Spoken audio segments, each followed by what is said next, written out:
أول مكالمة، خريج تجارة بقاله 2 أو 3 وسافر بقاله تقريبا سنة. كان هو ابنهم الوحيد، شاف السفر أول طريق النغنغة، هدفه الوحيد اللي لسه ما سجلوش اتلغى. أمه: وحشني يا أحمد، وانت كمان يا ماما والله. جاي امتى؟ مالك يا ماما مش لسه سألاني السؤال ده مرتين العصر؟ ما انا قلتلك يا حبيبتي كل الطرق في القلب بتوصل لمصر. عاوزين فلوس. والله يا احمد وحشنا ونفسنا نشوفك، ارجع وبس وكل حاجه هتبقى زي الفل. حاضر يا ماما، بكره هرجع لك خلاص. سلامات لبابا واخواتي البنات يا ست الكل. سلام سلام. وانتهت المكالمه على عياط. المكالمه الثانيه كان خالد بلال، شغال محاسب في بنك واستثمار خليجي. ابنه الصغير كبر بقى بيروح ويجي، ومراته بقى لها 6 سنين سايبها لوحدها. الو، ازيك يا بابا؟ ابعت لي بكره مصاريف المدرسه وكمان فلوس ابعتها لبتوع الصيانه، سايب العربيه في التوكيل اسبوعين. ومراته كل اللي شاغل بالها انها كل يوم بتجوع جوعين. ارجع يا خالد، الدنيا من غيرك كئيبه، الدنيا من غيرك كئيبه. حاضر يا نور، بكره هرجع لك خلاص. تالت ورابع مكالمه كانوا ناسيين اغترابهم، فاقوا لما ملك الموت ضربهم. الو، بقاء لله. في مين؟ في السنين. ابوك اتوفى محمد، تعالى. اللي انت كنت مسافر عشانه توفى دلوقتي. خلصت خلاص، مات الكلام وانتهت المكالمة على العياط، وهيرجعوا بكرة. اخر مكالمة، واحد حبيبته ما استغنتش عنه. كل اللي كانوا في جيلها اتجوزوا قبلها وهي بتحبه واستنت عشانه. وحشتني وانت كمان ازيك؟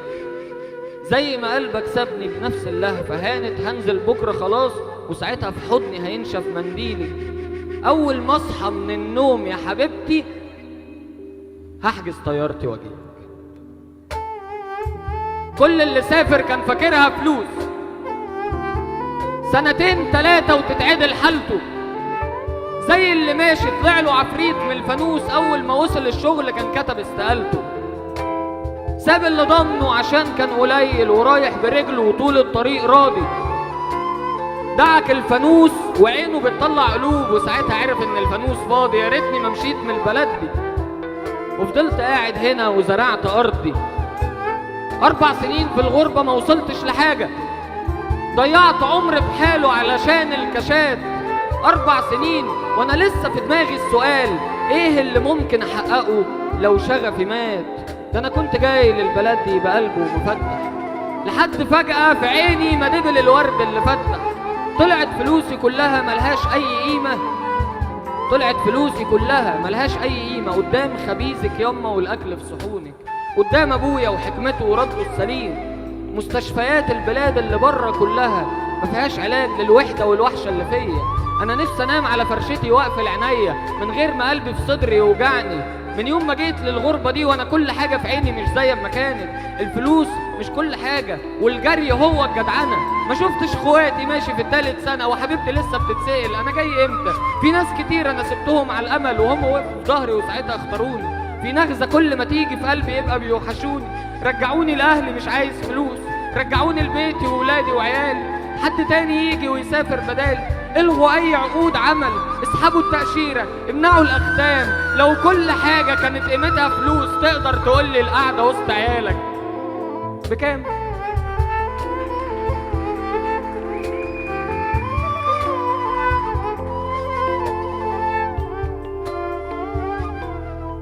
رجعوني لأهلي مش عايز فلوس، رجعوني لبيتي وولادي وعيالي.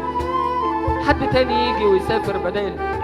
الغوا اي عقود عمل، اسحبوا التأشيرة وامنعوا الاختام. لو كل حاجة كان تمنها فلوس القعدة وسط عيالك بكام؟